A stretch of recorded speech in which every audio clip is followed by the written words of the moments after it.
رجع يبكي لما شافني واقفة على رجلي. بس الطبع عمره ما بيتغير. قصة كل بنت اتكسرت وقامت أقوى. في ناس ما بتفوقش غير لما يشوفوكي واقفة بعد ما كانوا هم نفسهم السبب في وقعتك. هو رجع بدموع التماسيح. كنت بحبه حب بيوجع، بس كنت شايفة فيه راجل وهو كان شايف فيها بنك.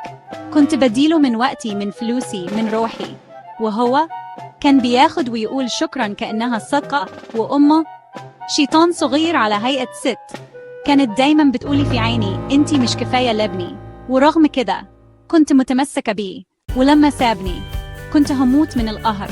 اتكسر قلبي وأخدت وقتي أعيط ألوم نفسي وأنهار، بس بعدين قررت أعيش. دخلت مرحلة العلاج النفسي، بدأت أشتغل أتعلم كسرة الاعتماد وبنيت استقلالي. بقيت واقفة على رجلي من غيره، من غيرهم، من غير أي دعم. كنت فخورة بنفسي، وبعد شهور من الصمت رجع برسالة طويلة كلها ندم. رجع بصوت مكسور بيقول أنا غلطت وعايز فرصة.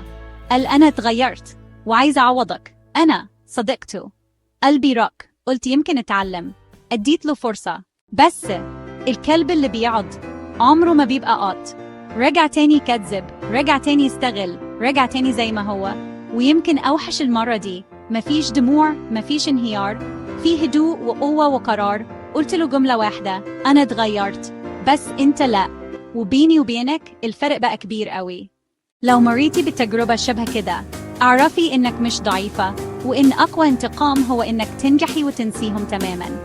اشتركي في القناة لأن القصص الحقيقية بتعلم أكتر من 1000 نصيحة. والفيديو الجاي عن إزاي تحمي قلبك من الناس اللي بتلبس وشوش طيبة وهي بتدمرك. خليكي مستنية.